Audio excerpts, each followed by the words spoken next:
Duterte! Duterte! Duterte! Duterte! Duterte!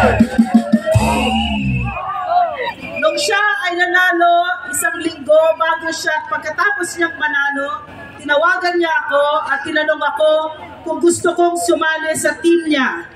Kilala ko siya, binoto ko siya, kinampanya ko siya, pero kilala ko, hindi ko siya ganon kakakilala at kilala ko ang sarili ko. Alam ko na ibibigay ko ang buhay ko pag ako ay umungo sa kanya. Kung kaya't inaral ko siya ng 8 buwan. 8 buwan bago ako umungo kay Pangulong Rodrigo Roa Duterte, na hanggang ngayon, wala na siya sa poder, pero kasama ko pa din siya at sasamahan ko siya hanggang sa dulot-dulot ng hanggan.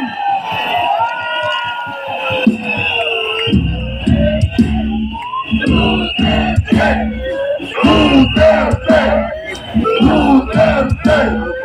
Duterte! Duterte! Meron ako ikikwento sa inyo para maintindihan ninyo kung bakit takot na takot ang napaka-corrupt at napaka-walang pakialam sa mahihirap na Pangulong ito. At ang kwentong ko ito ay tungkol kay Pangulong Rodrigo Roa Duterte.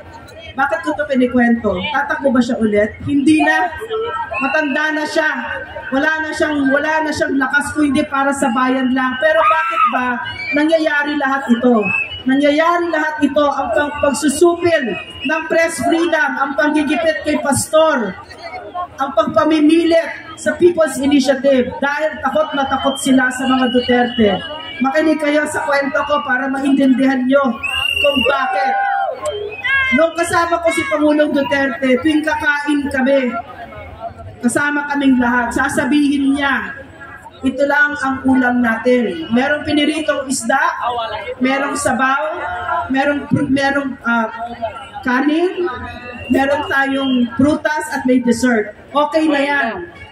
Kasi hindi natin pera yan. Pera ng taong bayan yan. Hindi mo pera yan! Hindi mo pera yan! Hindi mo pera yan! Hindi mo pera yan! Hindi mo pera yan! Hindi mo pera yan! Hindi ko ito narinig 1 o 2 o 3 o 4 o 5 beses. Narinig ko ito paulit-ulit, halos araw-araw. At ay isa pa sa inuulit ko sa amin ng mga appointees niya at ang mga nasa gobyerno. Hindi tayo special. Mga trabahante lamang tayo sa gobyerno.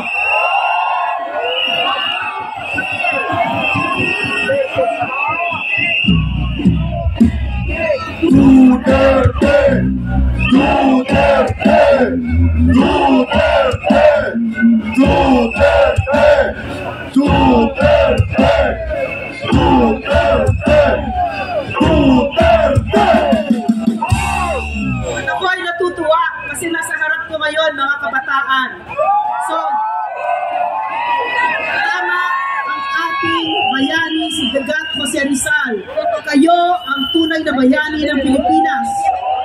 Kayo ang pag-asa ng ating bansa. So ngayon, isinisigaw natin ang pangalan ng isang Pangulong totoong nagsilbi sa atin para hindi natin makalimutan kung ano ang totoong mukha ng paglilingkod sa bayan. Kasi ang mga nakaupo ngayon, mga buitre. So,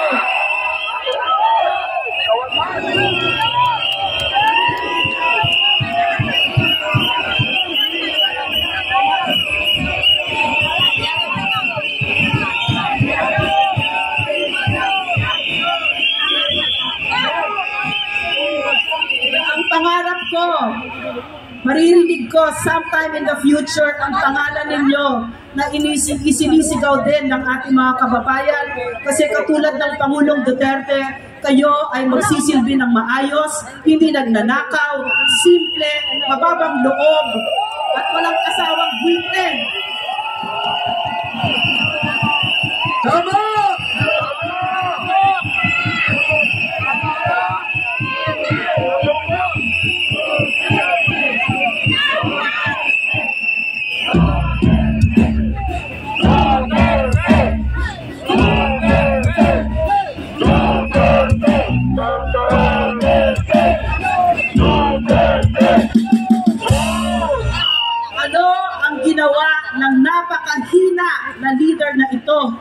dinala niya tayo sa bingit ng gera.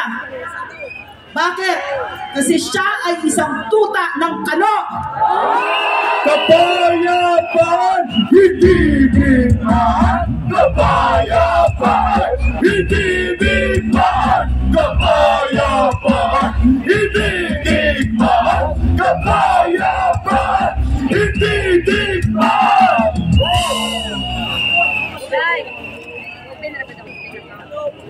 Merong kasabihan, if you think that strong men are dangerous, you should try to see what a weak man is capable of.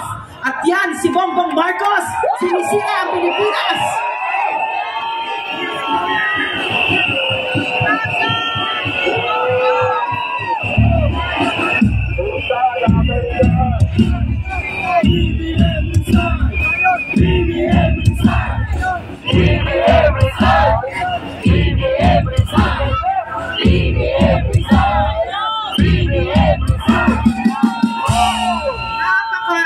Napakaswerte ko na ang mentor ko, ang teacher ko sa public service ay si Rodrigo Roa Duterte.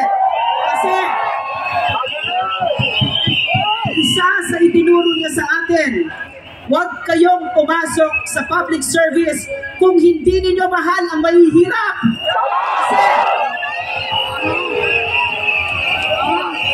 Kasi ang mahihirap, ang gobyerno lang ang meron sila. At ito ay hindi lang salita kay Rodrigo Roa Duterte. Isinabuhay niya ito at araw-araw nakasama ko siya sa Malacanang. Mula pagtulog hanggang sa paggising niya, yun ang nakita ko kay Rodrigo Roa Duterte. Duterte! Duterte! Duterte! Duterte! Duterte! Itong Pangulo na ito, walang pakialam sa mahihirap, lalo na. Tinanong ko ng isang gabi, sinabi ko kay Pangulong Duterte, Sir, alam niyo ba yung Lateral Mansion? Kasi doon nagpa-fashion show sila Liza Araneta. Sabi niya, hindi ko alam yon. Hindi niya alam kung ano yung Lateral Mansion si Pangulong Duterte kasi wala siyang ginawang party-party. Hindi katulad nito. Pinento ko sa kanya na itong Lateral Mansion, sir, diyan nagpa-fashion show si Liza Marcos Araneta. Hindi mo pera yan! Hindi mo pera yan! Hindi mo pera yan! Hindi mo pera yan! Hindi mo pera yan! Hindi mo pera yan! Hindi mo pera yan! At alam niyo ba kung ano yung nakapaligid sa Malacanang? Mga nasa slums, mga mahihirap. So wala silang pakialam kung halos linggo-linggo merong fireworks na 3 minuto, bilyon-milyon. Ang ibig sabihin nito, wala silang pakialam. Kung nakikita ng mga kababayan nating mahihirap, itong pagpaparty nila habang sila ay hirap na sa buhay. Magkano bang bigas ngayon? 58, 60. Pero itong mga ito, no, itong asawa ng weak leader na ito, no, hindi niya marendahan ng asawa niya. Korap ng bayan, huwag mahintulutan! Korap ng bayan, huwag mahintulutan! Korap ng bayan, huwag mahintulutan! Korap ng bayan, huwag mahintulutan! Maraming isinisisi kay Liza Araneta Marcos.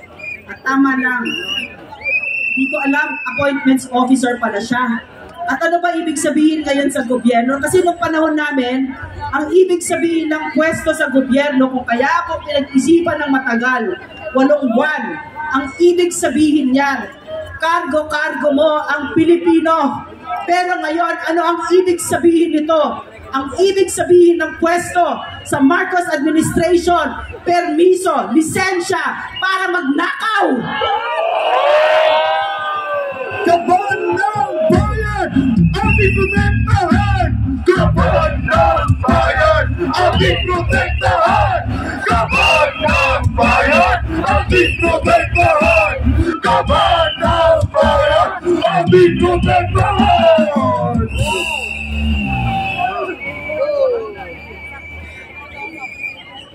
Ano ba ang ibig sabihin? Pag meron kayong leader na mahina, wala siyang ipakialam na may mga Keith Absalon na namatay. Hindi ko akalain nung kami ay nagsilbi sa National Task Force NCAP na kung saan napabagsak natin ang CPP, NPA, NDF for the first time dahil sa Pangulo na yan.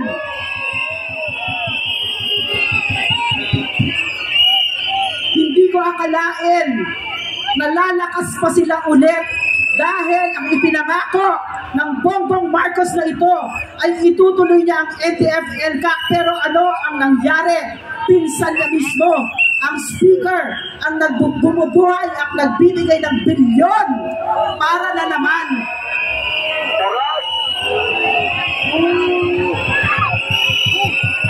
NTF-NCAP ipaglaban! NTF-NCAP ipaglaban! NTF-NCAP ipaglaban! NTF-NCAP ipaglaban!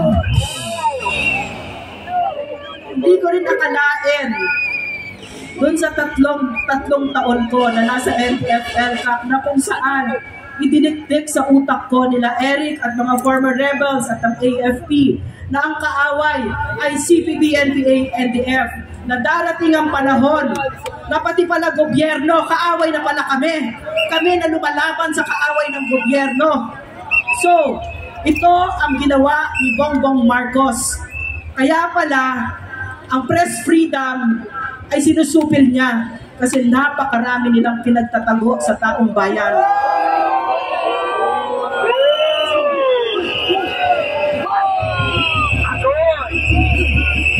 Ang isinisisi ay si Lisa Marcos o kaya si Speaker Araneta.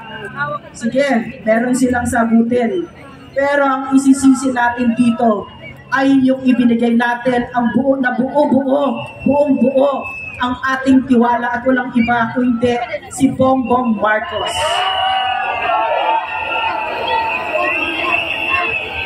Bumaba ka na!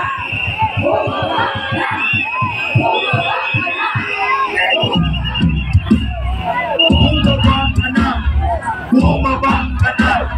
Bumaba ka na! Bumaba ka na! Bumaba ka na!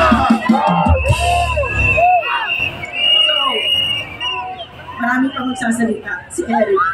So, huli na sasabihin ko ay itong si Bongbong Marcos at saka yung mga kasama niya, lalo na yung abusadong power tripper na si Martin Romualdez, kailangan natin bigyan ng leksyon at kailangan natin turuan sila kung sino ang totoong kapangyarihan sa isang demokrasya. At yan ay ang taong bayan.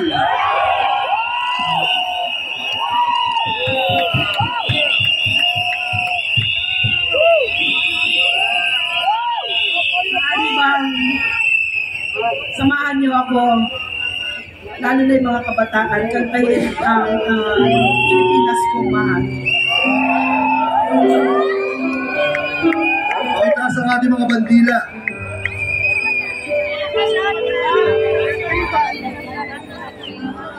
Bayan ko'y aming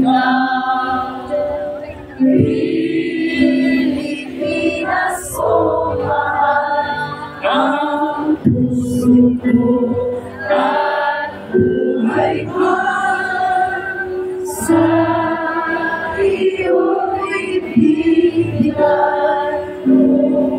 Ulit ko'y gagampanan na lagi kang paglingkuran. Ang raya ko'y babantayan, Pilipinas ko hirap. Ang bayan ko'y tanging ikaw, Pilipinas ko mahal, ang puso ko at buhay ko sa iyo'y ibibigay, tungkulin ko'y gagampanan na lagi kang paglingkuran. Ang laya mo'y babanayan, Pilipinas ko hirap.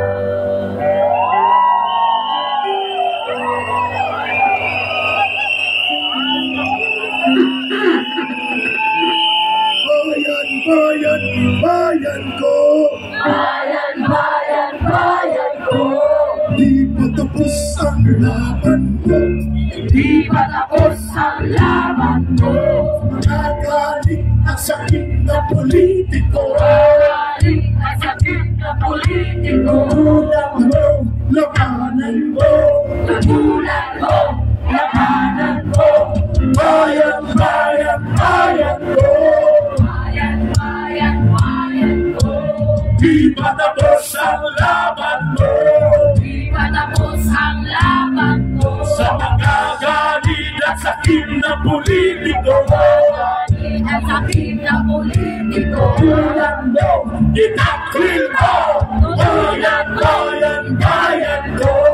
Bayan, bayan, bayan ko. Di pa tapos ang laban mo.